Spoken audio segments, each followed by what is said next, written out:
C'est avec une grande joie, un grand plaisir que nous ouvrons la parole de Dieu ensemble et nous allons ouvrir la Bible au livre de la Genèse. Nous ouvrons la parole de Dieu au livre de la Genèse chapitre 1. Le livre de la Genèse chapitre 1 pour continuer cette étude verset par verset, mot par mot de ce que Dieu a inspiré et aussi préservé pour nous. Genèse chapitre 1. Vous n'êtes pas de la poussière d'étoiles. La dernière fois, nous avons vu que le Dieu trinitaire a délibérément et personnellement créé l'homme à son image, pas façonné par le hasard, mais formé selon un dessein précis pour le connaître, pour le servir, pour le refléter, pour régner sur la terre en tant que le vice-régent de Dieu et pour être aussi éternellement un cadeau de Dieu de la part de Père au Fils, le Seigneur Jésus-Christ. Et mes amis, rien dans la création ne pourrait jamais évoluer pour devenir quelque chose de pareil, pour devenir cela. Vous n'êtes pas de la poussière d'étoiles. Vous êtes précieux. C'est ce que nous avons vu il y a 12 semaines, contrairement à ce que clament aujourd'hui certaines voix qui affirment que nous sommes des singes évolués, que nous descendons d'une bactérie, que nous sommes issus d'un bouillon des éléments ou que même des extraterrestres ont venu pour planter la vie dans cette planète ou que nous sommes des atomes des étoiles, comme nous avons vu il y a 12 semaines, que nous sommes là parce que les étoiles ont décidé d'être gentilles et explosées pour nous former. Faux. Dieu a créé l'homme, Adam, une personne réelle, un homme au sens propre, une personne, un être humain physique et historique et réel, et c'est ce qu'affirme la Bible sans équivoque. Par contre, l'influence de la pensée évolutionniste et la tentative d'insérer des millions d'années dans le récit de la Bible entre les 6 jours de la création ont profondément bouleversé la manière dont on comprend aujourd'hui la personne d'Adam. Écoutez ce que disent des éminents scientifiques chrétiens. Denis Lamoureux, un Canadien professeur de sciences et religion, il dit « Adam n'a jamais existé ». Alistair McGrath, un théologien en Irlande, il dit « Adam est une métaphore ». Scott McWright, un érudit du Nouveau Testament américain, il dit « Adam est un personnage littéraire ». Ou William Lane Craig, un philosophe et un apologiste américain d'aujourd'hui, très connu, très populaire, il dit « Adam est un homo heidelbergensis », c'est-à-dire il est un ancêtre de ce que nous appelons aujourd'hui les homo sapiens. Voilà ce que le monde même et le christianisme d'aujourd'hui imposent sur les textes de la Bible. Et alors, je commence avec cette question, est-ce qu'Adam, la personne d'Adam, a-t-il vraiment d'importance? Est-ce que nous devons comprendre la personne d'Adam comme un être humain réel et littéral? Quelles sont les implications de croire ou ne pas croire dans un Adam littéral? Ou est-ce qu'Adam est un personnage historique et réel ou pas? C'est ce que nous allons répondre aujourd'hui. Mais avant de commencer, prions ensemble. Seigneur, nous sommes reconnaissants parce que tu as inspiré ta parole. Et tu nous dis dans ta parole tout ce que tu veux que nous sachions. Et Seigneur, nous voulons nous soumettre à ce que tu as déjà dit. Alors, s'il te plaît, guide nos pensées aujourd'hui, guide notre cœur, que soit rempli de joie, de reconnaissance, mais aussi de foi pour croire et pour saisir la dame historique. s'il te plaît Seigneur, que personne sorte d'ici de la même façon comme il est rentré, que nous soyons tous changés, encouragés, réprimandés si nécessaire. Au nom de Jésus, Amen. Et le message s'appelle « L'Adam historique ». Et donc nous allons lire notre texte, que c'est Genèse chapitre 1, versets 26 et 27. Mais nous avons déjà étudié le verset 26 la dernière fois, et aujourd'hui on va voir quelle est la première partie du verset 27. Alors regardez avec moi Genèse 1, versets 26 et 27 pour vraiment regarder le verset 27. Puis Dieu dit, faisons l'homme à notre image, selon notre ressemblance, et qu'il domine sur les poissons de la mer, sur les oiseaux du ciel, sur le bétail, sur toute la terre et sur tous les reptiles qui rampent sur la terre. Dieu créa l'homme à son image. Il le créa à l'image de Dieu. Il créa l'homme et la femme. La Bible ne pourrait être plus claire que ça, n'est-ce pas?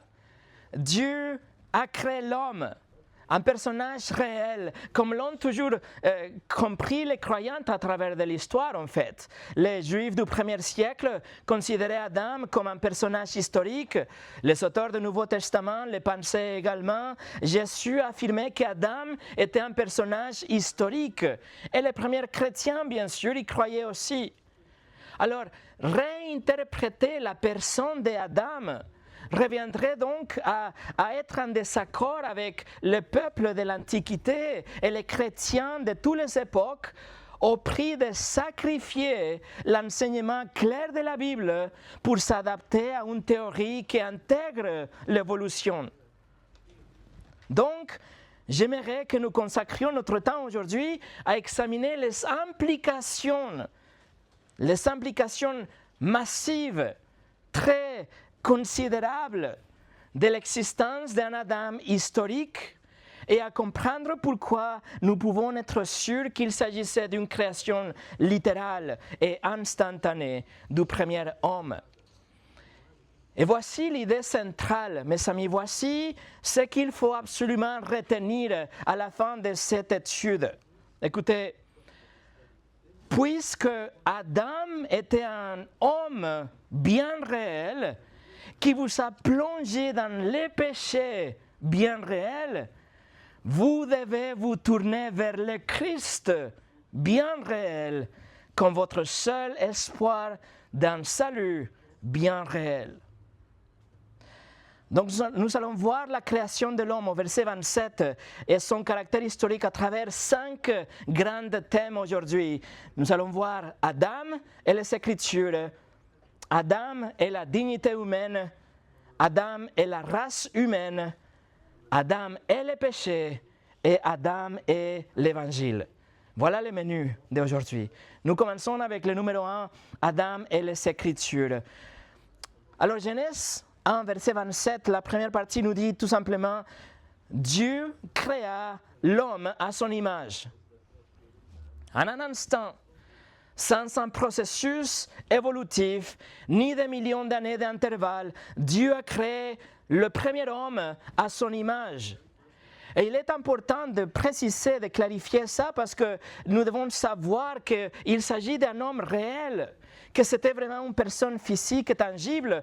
Et on dit ça parce que, je souligne ça, parce que même si cela nous peut paraître évident, il est essentiel d'aborder ce sujet, car de nombreuses églises et de nombreux chrétiens et de nombreux mouvements et de dénominations enseignent que la création de ces premiers hommes correspond davantage à un texte poétique, que c'était une allégorie, que nous ne pouvons pas le prendre d'une façon littérale.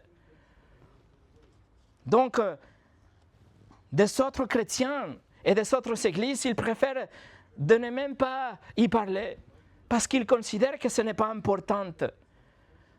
Ces ministères et ces églises et ces enseignants interprètent Genèse 1, 2 et 3 comme un poème théologique qui recourt à un langage symbolique dans le but de faire concorder les théories de l'évolution et les hypothèses des sciences avec les récits bibliques. Mais s'il s'étudie la Genèse chapitre 1, la Genèse comme le livre de la Genèse, alors il verrait qu'il existe des généalogies, vous le savez. Le livre de la Genèse contient plusieurs généalogies qui apparaissent par la suite dans des autres chapitres. Et ces généalogies reflètent la création et nous montrent comment la création, le début, était un fait historique avec le reste de l'histoire à travers les généalogies. Genèse chapitre 5, par exemple, nous présente Adam comme un personnage réel. C'est une généalogie. Quelqu'un qui a eu de vrais enfants. Il nous présente Seth comme l'enfant d'Adam. Et après, nous présente la généalogie jusqu'à Noé et les fils de Noé avant le déluge. Et après, nous avons le déluge. Et après le déluge, Genèse 10, Genèse 11, on trouve des autres généalogies, les généalogies qui sortent du fils de Noé, qui nous mènent jusqu'à Abraham au chapitre 12. Puis, le récit historique se poursuit avec les fils d'Abraham et d'Isaac et de Jacob. Et enfin, au chapitre 46 de la Genèse, on trouve la généalogie des fils de Jacob qui passe à travers Joseph. Mais tout ça remonte où? Tout cela est inscrit dans un contexte historique qui commence avec Adam. Alors, il est erroné et il est malhonnête de considérer la Genèse 1, 2 et 3 comme une allégorie ou comme un mythe. Car le chapitre 5 de la Genèse le traite comme un fait historique, établit Adam et Seth et Noé, et les chapitres 10 et 11 fait la liaison avec Noé et Abraham, et puis tout est lié, tout sort de la personne d'Abraham. Mais on retrouve Adam non seulement dans la Genèse, on le voit dans les Chroniques par exemple. Le livre des Chroniques commence avec 9 chapitres de généalogie. 9 chapitres consacrés à la généalogie.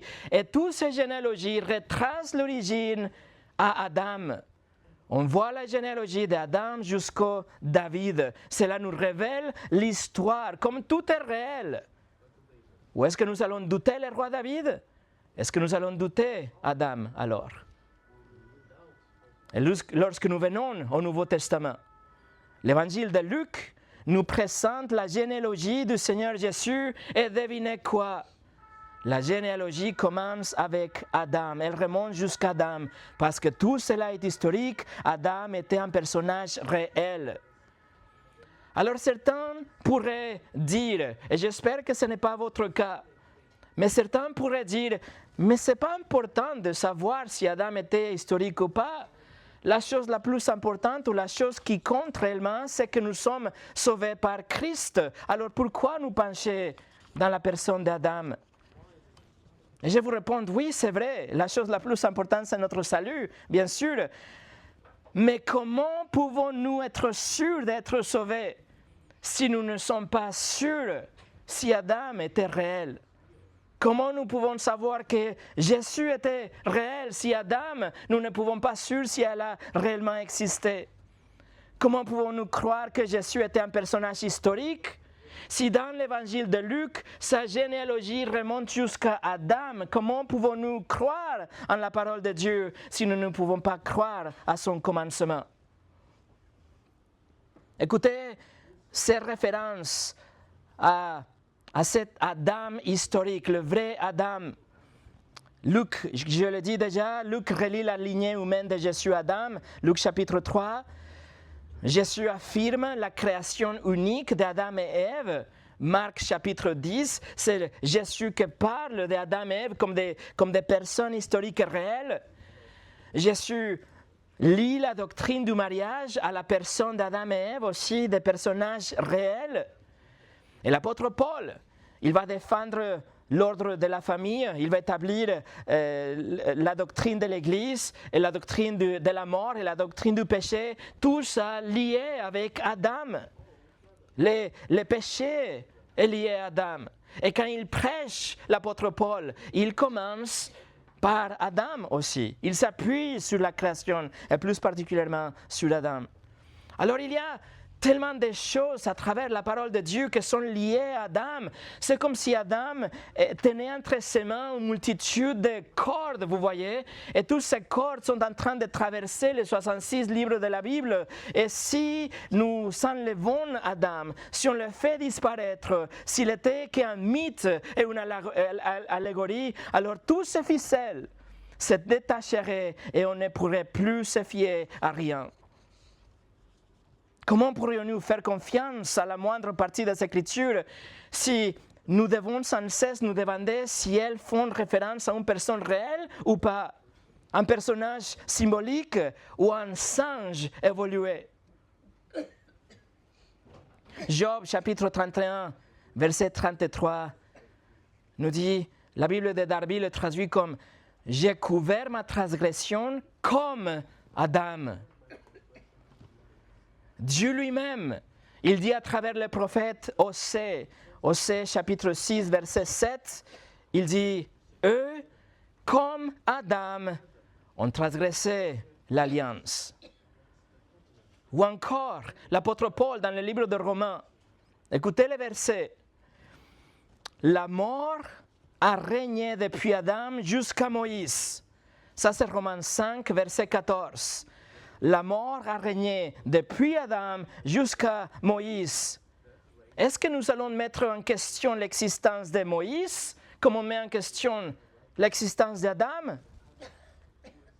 Alors, vous voyez, si nous mettons en question, s'il y a un doute par rapport à l'existence réelle d'Adam, ça commence sur une pente glissante. C'est une boule de neige que nous ne pouvons pas arrêter après. Nombreux sont ceux qui remettent en cause et réinterprètent l'historicité d'Adam, ce qui les amène à douter l'enseignement de Jésus. Parce que si Jésus a enseigné par rapport à la création et Adam et Ève et Noé et le déluge, mais si Adam n'était pas un être réel et vrai, alors Jésus avait tort. Vous voyez, il est en train d'enseigner des mensonges en fait. Et ça va loin, mes amis. Vous vous rendez compte du caractère blasphématoire et du danger que cela représente. S'il avait une erreur dans son enseignement, alors comment pourrait-on lui faire confiance pour quoi que ce soit d'autre? Est-ce qu'il était vraiment sans péché? Est-ce qu'il a vraiment ressuscité? Est-ce qu'il était vraiment le Fils de Dieu? Un pasteur d'une ville voisine m'a dit un jour, l'année dernière, il m'a dit que c'était exagéré de dire que toute la Bible repose sur la Genèse. À ce que je réponds que cela va encore plus loin que ça, parce que toute la Bible ne repose que sur la Genèse, mais en fait repose sur Adam. Est-ce qu'il est réel ou pas? Nous pouvons faire confiance à la Bible ou non? Mike Riccardi, c'est un pasteur à Grace Church à Los Angeles. Il dit, si nous affirmons que les événements de la Genèse ne se sont pas produits ou qu'Adam n'était pas un personnage historique, c'est toute la fiabilité des Écritures qui s'effondre. Sans Adam, il n'y a pas de Bible. Et sans la Bible, il n'y a pas de révélation fiable de la vérité venant de la bouche du Dieu trinitaire de la vérité. Et cela signifie que l'on se retrouve face au chaos et à l'absurdité dans lesquelles nous vivons au quotidien. Numéro 2. Adam et la dignité humaine. Le fait de nier l'existence historique d'Adam a des implications considérables sur l'autorité et la fiabilité des Écritures, comme on vient de voir. Mais si cela ne suffisait pas, sans un Adam historique, l'humanité ne serait rien d'autre qu'un animal évolué. Et elle serait ainsi dépouillée de toute dignité, de toute valeur. Et tuer une personne, ça serait la même chose que tuer un cerf. Nous pouvons tuer un cerf pour nous nourrir ou juste pour le plaisir, pour le sport. Il y a des gens qui font ça. Mais il y a une différence. Pourquoi cette différence? Pourquoi c'est une grande différence de tu es un cerf ou tu es un homme? Pourquoi? Parce que l'homme est fait à l'image de Dieu. Parce que l'homme, Dieu a créé l'homme en tant qu'un être réel et historique et créé à son image à lui. J'en ai vraiment parlé la dernière fois, mais tournez la page au Genèse chapitre 9. Juste regardez quelques secondes. Genèse chapitre 9. Genèse chapitre 9, c'est après le déluge. Et Dieu nous dit spécifiquement pourquoi il est OK de tuer un cerf, mais pas un être humain. Regardez Genèse 9, verset 6. Si quelqu'un verse le sang de l'homme, par l'homme, son sang sera versé, car Dieu a fait l'homme à son image. La raison pour laquelle le meurtre est un acte si grave n'est pas le préjudice qu'il porte à l'espèce d'un point de vue évolutif, mais le fait qu'il porte à atteinte contre l'image de Dieu. Le fait que nous sommes en train de tuer quelqu'un qui est fait à l'image de Dieu. Les humains ne sont pas des animaux évolués.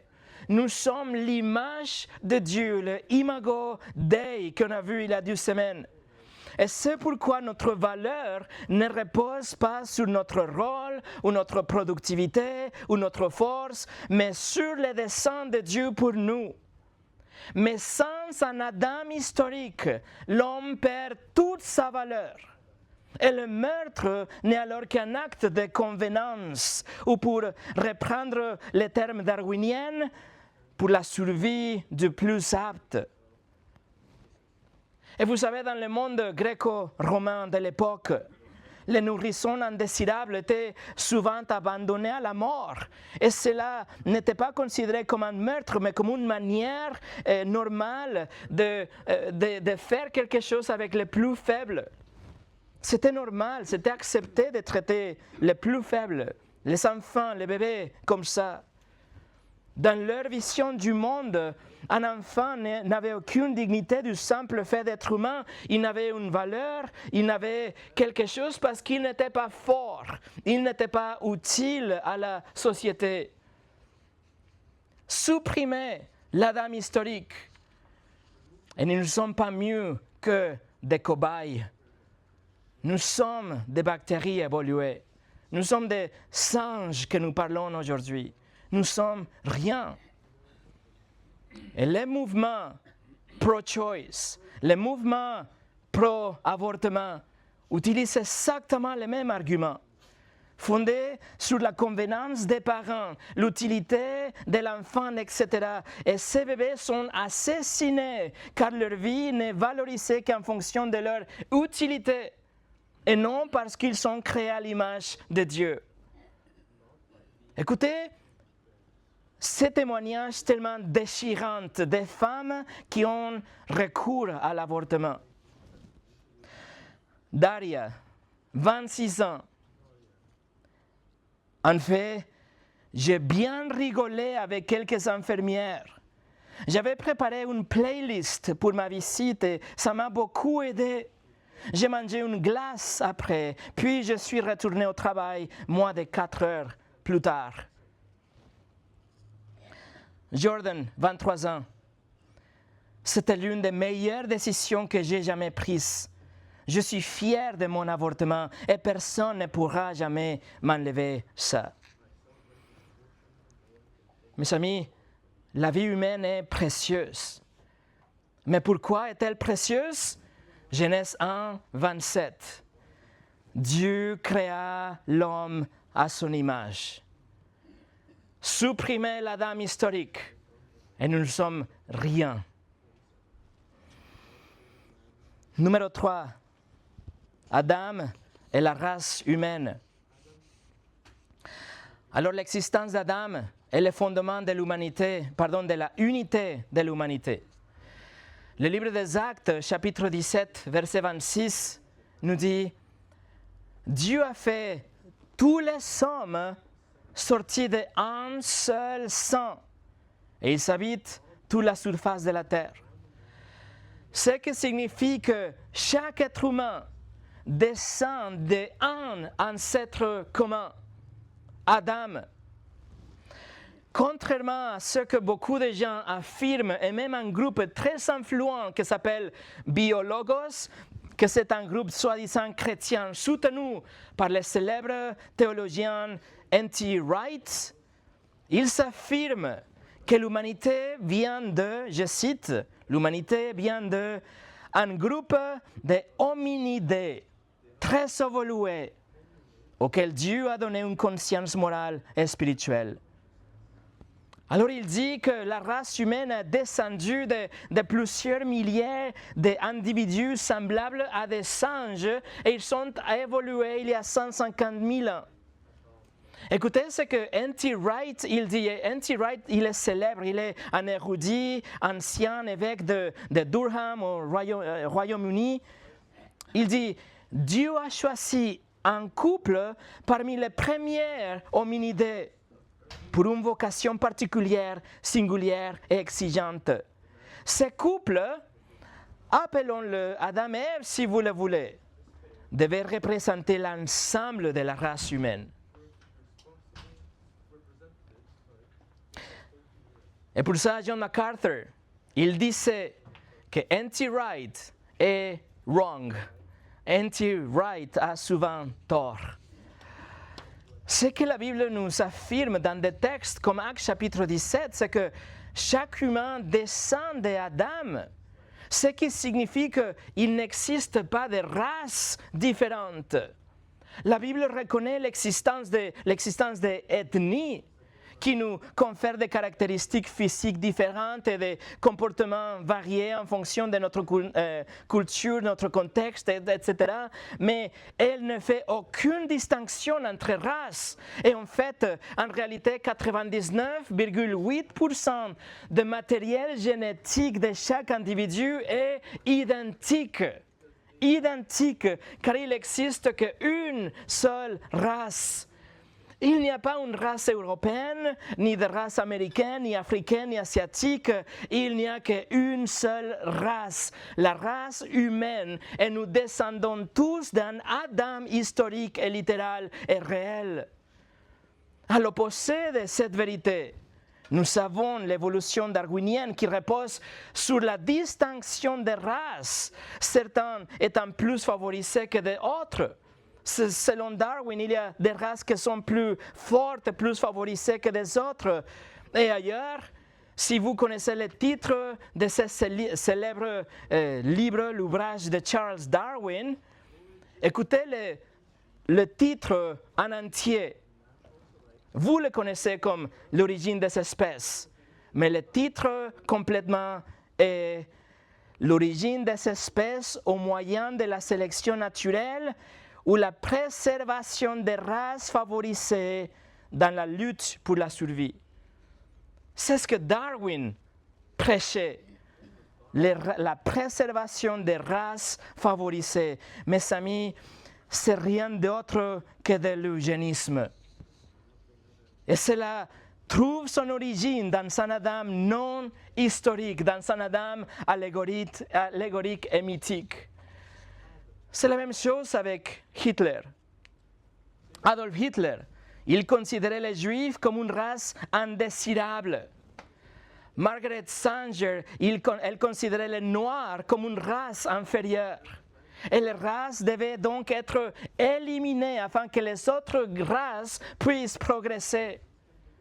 Alors vous comprenez, vous voyez l'importance d'un Adam historique?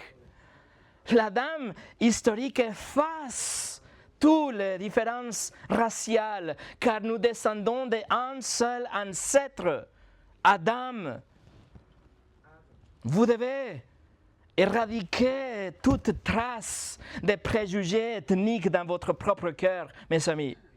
Je vous exhorte, demain, lorsque vous verrez sur votre lieu de travail ou votre quartier une personne dont l'apparence ou la façon de parler diffère à la vôtre, considérez-le comme un proche parent. En fait, les stéréotypes ethniques et les blagues doivent être bannis de notre cœur en tant que chrétiens, car nous traitons chaque personne avec un respect familial qui exige le fait que nous descendons tous d'un Adam historique. C'est la réalité de l'Adam historique qui doit encadrer nos relations avec les autres. Et numéro 4, Adam et le péché. Non seulement la dignité et la unité de l'humanité sont remises en cause si on supprime l'Adam historique, mais aussi, qu'est-ce que nous allons faire avec la doctrine du péché? Comment expliquer le péché s'il n'y a pas un Adam historique? Car Dieu dit à la fin de 6 jours de la création que tout était très bon. Il dit que tout était parfait. C'était complètement différent au monde corrompu que nous voyons aujourd'hui. Et la seule façon d'expliquer le péché est de se référer à l'Adam historique qui a péché au début. Tournez la page au Nouveau Testament. Regardez Romains chapitre 5. Je vais vous montrer quelques versets de ces passages qu'on a lus juste avant le culte. Romains chapitre 5. Regardez verset 12. C'est pourquoi, comme par un seul homme, le péché est entré dans le monde, et par le péché la mort, et qu'ainsi la mort s'est étendue sur tous les hommes, parce que tous ont péché. Regardez le verset 17. Si par l'offense de un seul, la mort a régné par lui seul. Verset 18. Ainsi donc, comme par une seule offense, la condamnation a atteint tous les hommes. Et vous voyez la réalité de l'Adam historique et la relation directe de son péché avec la chute de l'humanité. En Corinthiens, chapitre 15, verset 21, nous dit « La mort est venue par un homme ». Et verset 22 nous dit « Tous meurent en Adam ». Alors la Bible explique de manière constante que la corruption dans la création et le péché et la mort a rentré par un homme littéral et réel qui a représenté toute la race humaine.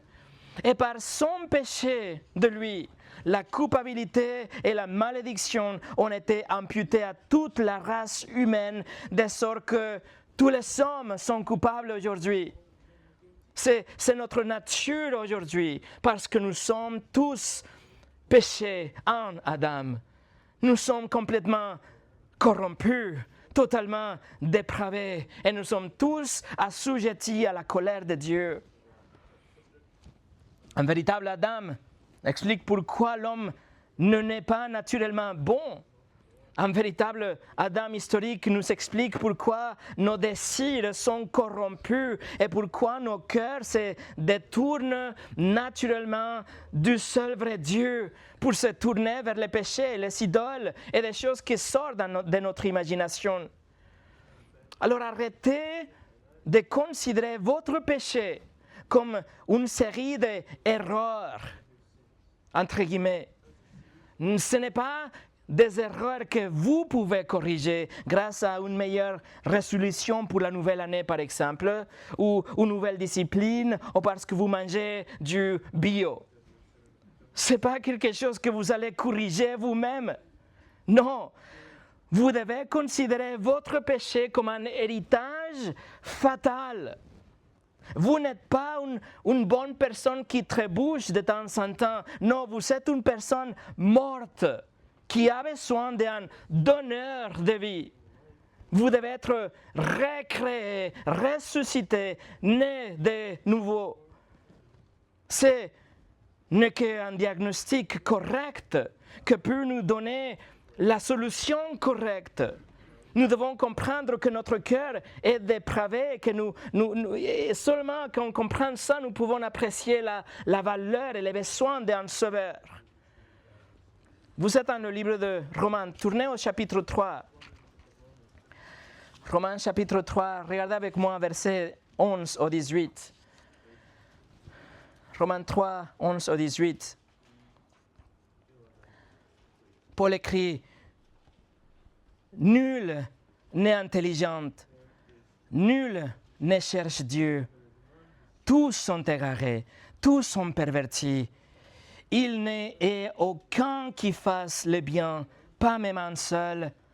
Leur gosier est un sépulcre ouvert. Ils se servent de leur langue pour tromper. Ils ont sous leurs lèvres un venin d'aspi. Leur bouche est pleine de malédictions et d'amertume. Ils ont le pied léger pour répandre le sang.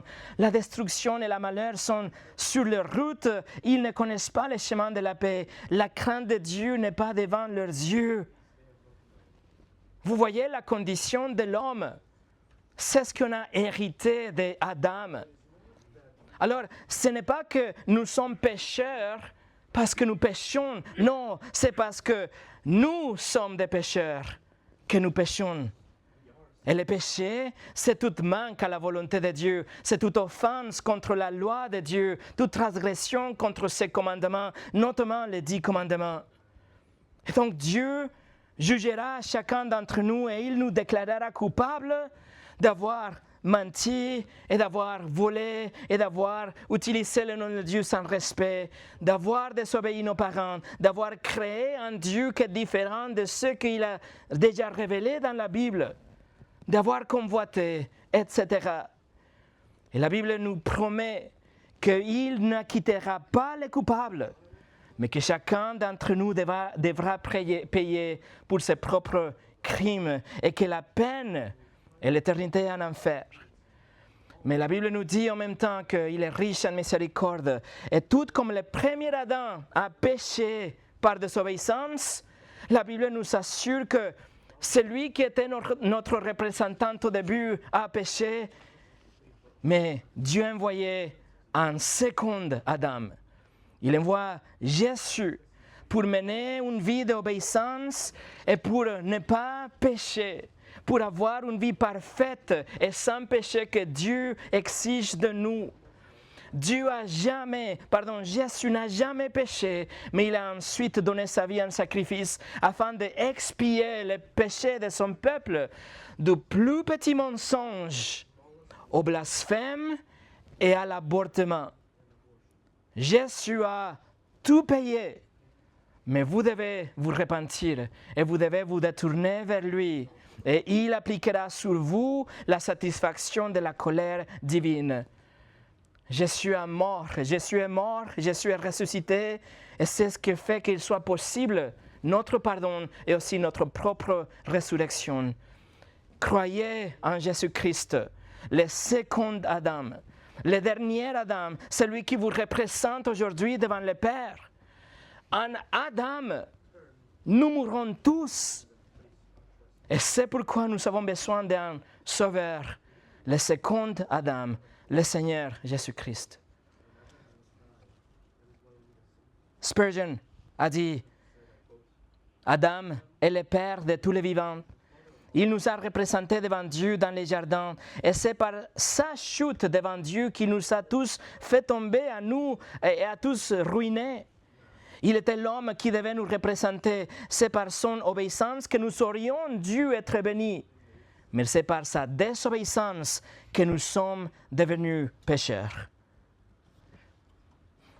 Voilà l'importance d'un vrai Adam, un Adam historique. Et numéro 5, Adam et l'Évangile. Alors, l'Adam historique touche directement l'Évangile. Si nous affirmons la historicité d'Adam, nous allons voir que tout fait un sens dans l'Évangile. Mais si nous ne le faisons pas, il y a un problème dans l'Évangile.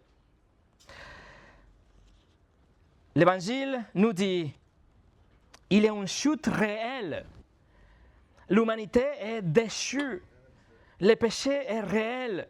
Et ça, c'est dû à la désobéissance d'un seul homme. Mais que Christ va renverser en tant que le second Adam. Sans un Adam historique, l'Évangile perd sa cohérence, son caractère urgent et sa puissance aussi. Tout devient flou et tout devient confus. Tout se transforme dans une vague métaphore plutôt qu'une réalité concrète et la puissance de Dieu pour tous ceux qui croient. Alors regardez, si vous êtes toujours en Romains chapitre 5, regardez Romains chapitre 5 et prêtez attention au lien entre la littéralité d'Adam et celle de Jésus-Christ. Romains chapitre 5, versets 14 et 15. Cependant, la mort a régné depuis Adam jusqu'à Moïse, même sur ceux qui n'avaient pas péché par une transgression semblable à celle d'Adam, lequel est la figure de celui qui devait venir. Mais il n'est pas du don gratuit comme de l'offense, car si par l'offense d'un seul, il en est beaucoup qui soient morts, à plus forte raison la grâce de Dieu et le don de la grâce venant d'un seul homme, Jésus-Christ, ont été abondamment répandus sur beaucoup. Alors Paul nous dit aussi ici que la mort régnait déjà depuis Adam jusqu'à Moïse, car même si la loi n'avait pas encore été donnée, chacun être humain qui descendait d'Adam avait été déjà amputé par la conséquence de la désobéissance d'Adam, c'est-à-dire la mort. Mais Adam était une figure du Christ. C'était l'image de quelqu'un qui devait venir, car de même que la mort est entrée dans le monde par Adam, la vie éternelle est entrée par le Seigneur Jésus-Christ. Mais si la transgression d'Adam a eu un tel effet dévastateur sur l'humanité, alors à combien fort raison la grâce de Dieu et la justice d'un seul homme, Jésus-Christ, le 12e Adam, peuvent-elles être imputées à tous ceux qui vont avoir la repentance et la foi? Ça, c'est le message de l'Évangile. Regardez le verset 17, Romains 5, verset 17. Si par l'offense d'un seul, la mort a régné, par lui seul, à plus forte raison, ceux qui reçoivent l'abondance de la grâce et du don de la justice régneront-ils dans la vie par Jésus-Christ, lui seul. Mes amis, sans un Adam historique, nous perdons complètement l'Évangile. L'historicité d'Adam n'est pas une question de poésie, ce n'est pas une question de l'interprétation de l'hébreu, ni une question de ce que la culture comprenait à l'époque. Non, c'est une question de la pureté de l'Évangile. Regardez la conclusion de Paul, verset 19, Romains chapitre 5, verset 19. Il dit, car par la désobéissance d'un seul homme, beaucoup ont été rendus pécheurs. De même par la obéissance d'un seul, beaucoup seront rendus justes. Voilà la conclusion de Paul. Adam était un personnage réel. Il a été créé dans la Genèse chapitre 1. Il a péché, il a désobéi Dieu. Et son péché et sa culpabilité aussi ont été imputés à toute l'humanité. Et c'est pourquoi la mort règne aujourd'hui. C'est pourquoi il y a des injustices et des corruptions et vous tombez malade. Mais le texte nous dit, à combien plus forte raison, affirme Paul, la grâce de la justice régnera-t-elle par un seul homme? Ce seul homme doit être réel, il doit être historique, il doit être réel. Le Seigneur Jésus-Christ. Et sa justice est imputée à la multitude, à son peuple. En Adam, vous mourrez, mais en Christ, vous pouvez vivre. Si vous pouvez tourner quelques pages à droite, 1 Corinthiens chapitre 15. Quelques pages à droite, 1 Corinthiens chapitre 15, versets 21 et 22.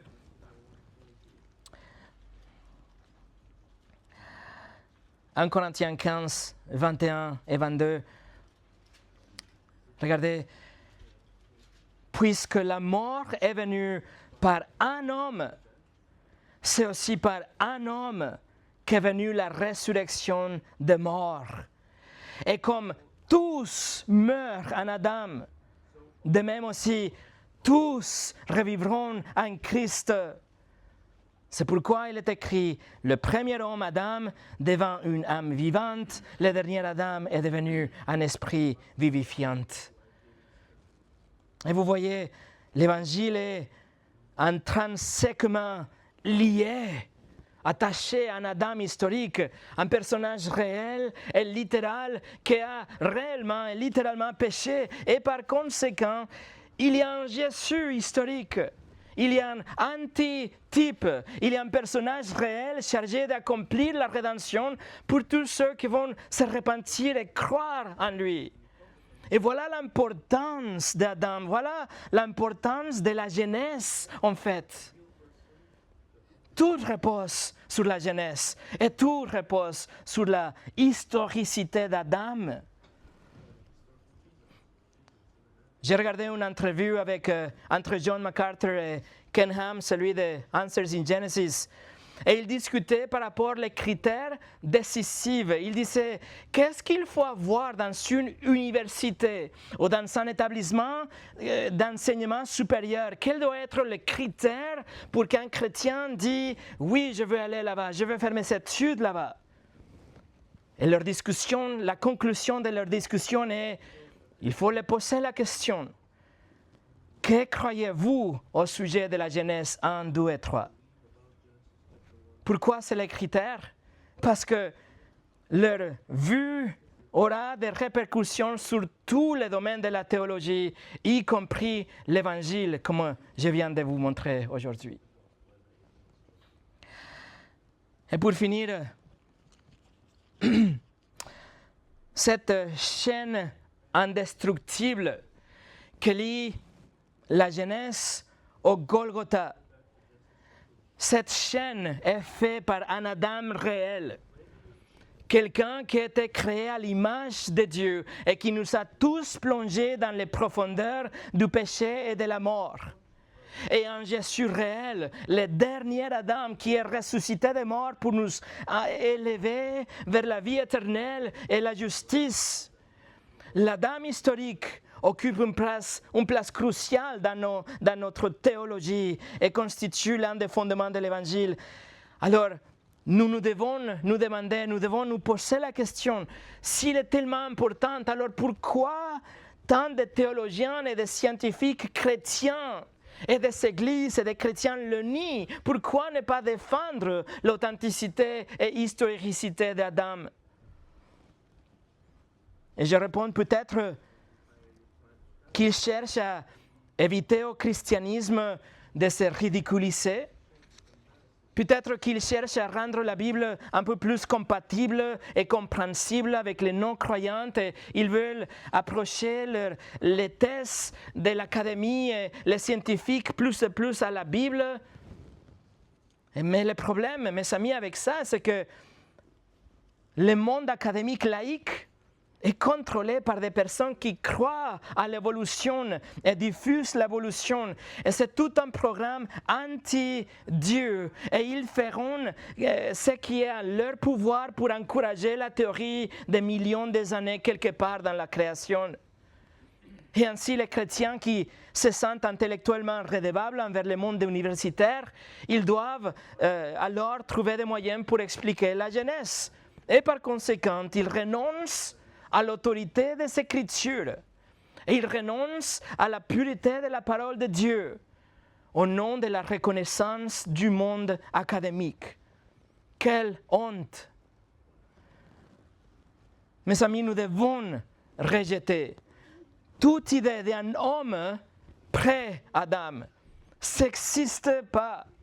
Pourquoi? Tout simplement parce que cela va totalement à l'encontre de l'enseignement des Écritures comme on a vu aujourd'hui.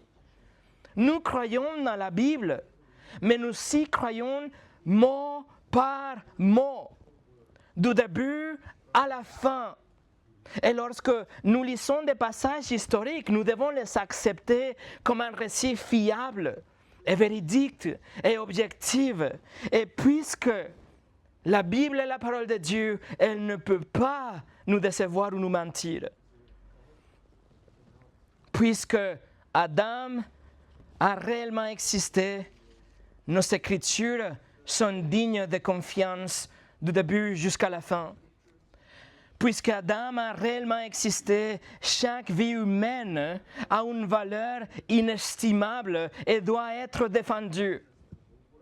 Puisque nous descendons tous d'un seul homme, un même homme, Adam, les divisions ethniques et l'arrogance raciale n'ont pas leur place devant Dieu.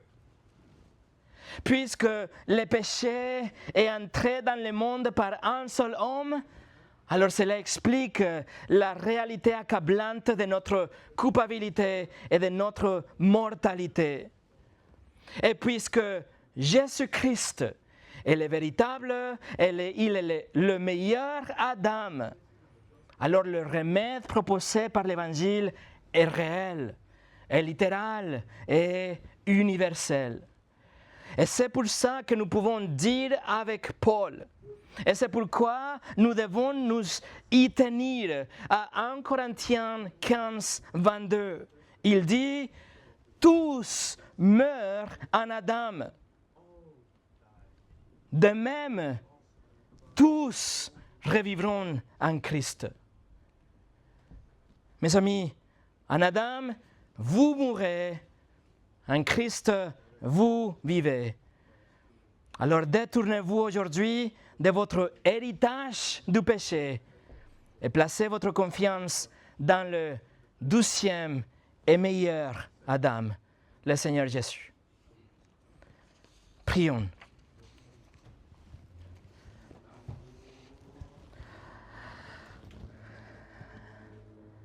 Seigneur, nous croyons que tu as inspiré le livre de la Genèse et que ce qu'on a lu aujourd'hui est la vérité.